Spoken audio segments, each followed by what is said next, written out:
Hey everybody, welcome back to Anchor and Auger. Winter is coming. Winter is coming, everyone. And to get ready for the season, I've set up my Monster Lodge, which I'm going to be using for ice camping. So feel free to let me know if you think I have too much gear, what you guys do differently. Love to hear suggestions for my setup or what you're using in your setup, or if you have any questions about gear I'm using. So let's get to it. This is the floor setup for the Monster Lodge. And what I've done here is I built 2 foot by 4 foot panels that are rimmed by 2x2s. And then I've used the EVA foam, which I've also put into 2x4 sheets. They all go together and then sit up on the platform. And the reason I did this raised platform is because we're going to do some ice camping out in the Monster Lodge, so I can have a cot set up here and a cot set up over here. I'll show you that here in a little bit, but we'll have plenty of room for where we sleep. And then in the evening, we can put up our rattle reels into these holes and have them close by, so we just pop out of bed and grab the fish as they bite overnight. But then this area down here is going to be the fishing area, and so we'll set up a camp chef table and a griddle, and we'll fish probably have electronics in one hole, fish out of another one, and then have a couple of dead stick lines and a jigging hole to fish out of as well. So a lot of options. We have 7 holes to fish out of so far. Contemplating putting another hole back up into each of the corners, so that if we have multiple people out here fishing and want to fish during the day, we can fold up the cots and fish up here on the platform as well as down here in front of the platform. So the 2 foot by 4 foot panels come apart. I've got carriage bolts that hold them together, just screwed into one side and then goes through the hole in the other, just to keep them from coming apart out in the snow and the ice. And then those stack into my carrier that's into the hitch of the car.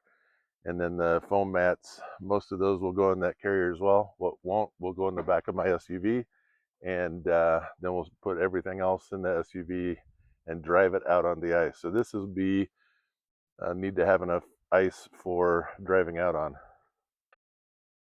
Okay, here is the outside of the Monster Lodge. Have it all set up.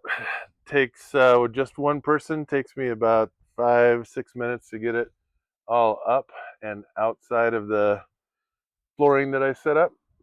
So I typically will set up the flooring first and then put the tent up, and then typically gonna drill one hole and then have my center hole right there be the hole for that, and then mark the rest of the holes and go ahead and drill those out. I do have a slush bucket to drill in case I want to get this set up and then just drill it inside. But oftentimes if I can get it drilled and then get the platform put up, mark these holes here and there underneath there and get those drilled, I don't have as much slush. And then with the mats, just the mats down here, it's easy to move those, drill the holes and put them back. So here's the inside of the Monster Lodge. Up here I have a couple sleeping cots. So plan is we'll have these out and set up to sleep in, but during the day when we're fishing, we'll probably have those collapsed and the mattresses collapsed on top of it to give a little more fishing space up top. As I showed you before I put the tent up, we do have a hole here and a hole there to fish from. And then at night we can set up the cots and get nice and comfy cozy and fish from a couple rattle reels into the evening. So cot here, love these cots. They're very comfortable. And that mattress on it's very comfortable as well. So we'll spread out some sleeping bags. I have my shelving unit here where I have my LF Brothers heater. Looking for some suggestions on what to do with that vent there. Whether I should go ahead and put something underneath it where we think it's okay there, maybe run it underneath the bed for a little while. So anybody that would have some ideas about what we can do to make that a little more efficient, I would appreciate you putting that down in the comments. But then on top of that, we have our power box with the battery that will connect into the back of the heater. Place for some towels, tackle boxes on the end. That's primarily for storage when we're out fishing and jigging. We'll have that a little more accessible, probably lay them up on the bed. But for overnight, we'll have them back there nice and put away. Place for my fishing rods as well. And then coming around, we have our setup here. And I don't know, I'm going to do this for now. We'll see how it works. It does take up a lot of space, but if I'm out for an overnight or a couple nights overnight, it's nice to have a big griddle to cook on. We like to do a little bacon and sausage and eggs in the morning, so this is a nice big surface to be able to cook from that. But I may end up forgoing this and just using the camp stove and some pots like I do in my regular lodge. But I have plenty of space for storage for food, for paper towels, wet wipes, Clorox wipes, all those kind of things, and then spatulas and tongs and all that good stuff on here as well. And then cooler for the drinks and cold items. So that cooler will keep things cold for several days. So no worries there about that. Then over here in the corner, I have my hole for electronics. So as you can see, I have my Hummingbird and my Markham camera set up. We'll see how that works. Anybody have any thoughts on putting both your camera and your sonar in the same hole? Any interference, any issues? Sure, be happy to hear any comments or suggestions about that. I can always move the electronics around to different holes because I have plenty of space to fish from. But once again, have the TV. So having Saturday basketball games and Sunday football and Sunday basketball during ice fishing season is important. Love to watch sports, so that's a big part of what we'll have on the TV when I'm out here for a day or two at a time. And once again, have the Jackery 1000. I also have an Anchor Solar 1000 that I'll bring out to give additional power for those days I'm going to be out here for a couple days or two overnights. And then my Angler bait cooler, gotta have that. Keeps that minnows on nice and fresh for several days. So then this hole here, I'll be doing my jigging from.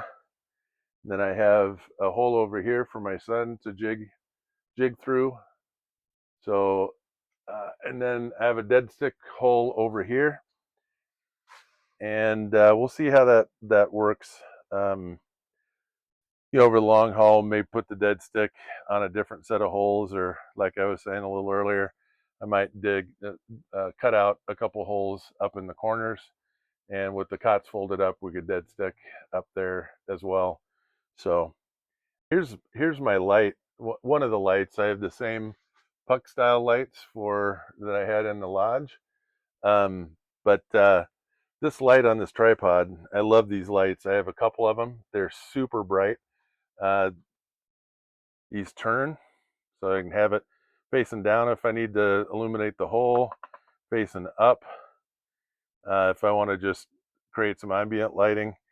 It's on a tripod that will adjust up and down, and it'll come off that tripod and have a hook, so I could hang it on the ceiling, or I could set it on the ground. It will fold up and sit on a table. So I have plenty of different options for lighting up using this. So I should have plenty of light in the tent while I'm fishing. And then last thing we'll show you is this, not really a rattle reel, it's more of a buzz wheel. This was designed by a guy here in Victoria, Minnesota, and he sold these from his store for several years, but kind of got out of the business. But the cool thing about this, and I'll show you this when we get out fishing, show you how that works, but these wires connect into a 9-volt battery. So I'm going to just mount a 9-volt battery on the back of the on the back of the reel here, and then arm it. And so once the reel starts turning, it will light up. So we have lights here, and it will also buzz and create an alarm, which is actually kind of loud. So looking forward to showing you that when we're fishing. And too bad that he's no longer selling these, because I think they'd be really popular. But looking forward to using this. Thanks for coming along and taking a tour of my ice camping setup. If you're anything like me, you can't wait for ice. And ice is just around the corner, so we can both be out hunting those big monsters. I have some work to do as a videographer and as an editor. So if you have any tips or techniques, sure would appreciate you leaving a comment or direct message me, because I'd really like to improve the experience for you. And if you want to follow along on my journey of improvement and adventure, would love to have you hit that subscribe button, because, everybody wants you to do that. So until next time, it's Anchor and Auger, where the bite begins.